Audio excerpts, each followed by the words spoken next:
Brigadier General Jaroslaw Strozyk, an adjunct professor at the University of Wrocław Straits Point Foundation. Excuse me. He's also former head of Polish intelligence. Brigadier General, it's always instructive to hear your analysis.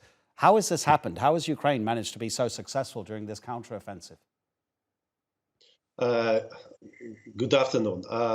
Simply, Ukraine was well prepared in all aspects of military domain, to include good intelligence preparation of the battlefield, and also good preparation of the scenario, how they want to play this game. And the third one, a very well prepared artillery preparation of the battlefield, as we call it, thanks to the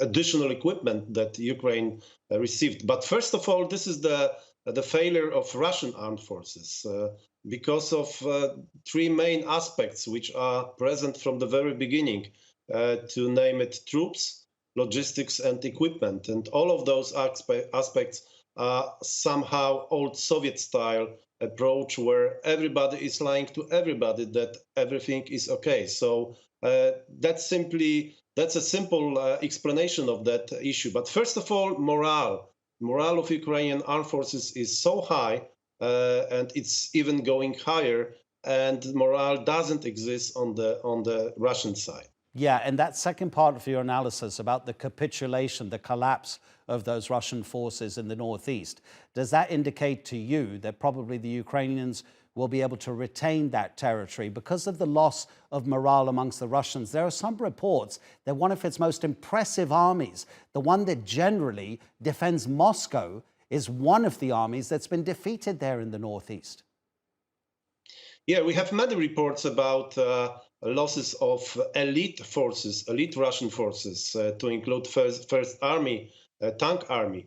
But as you said, morale is a key indicator that this offensive and these gains are really sustainable for Ukraine. And simply, Russian soldiers at all levels, to include colonels and generals, know very well the losses they had so far, and nobody wants to really take another risk without any cause. And simply, there is no cause to attack independent Ukraine, which seemed to be a weak country in January. Now it is a real danger to Crimea and some western part of Russia.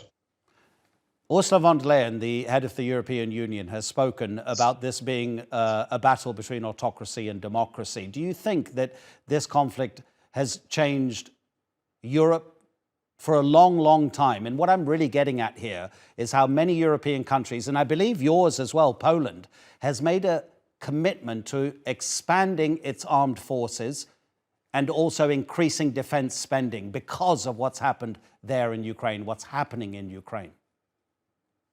I hope so. I hope that changed significantly and for many years this approach, but I'm not that sure. Of course, we have, as you said, even in my country, in Poland, increased defense spending, also in some other countries, to include Germany. But Ms. Ursula von der Leyen said another thing, important thing, that we should have been listened to Poland before that aggression, and that's for sure. But not speaking about the past, let's speak about the future. And I strongly believe that it will change Europe, because this is not only, as Ms. von der Leyen said, about military, but this is also about energy sector, about our economies. And that is the foundation of the state, and each military should know that war is only a part of that typical tank-to-tank battle. But we are speaking about economies, about our existence, about our foundations. Jaroslaw Strozyk, thank you so much indeed for your time.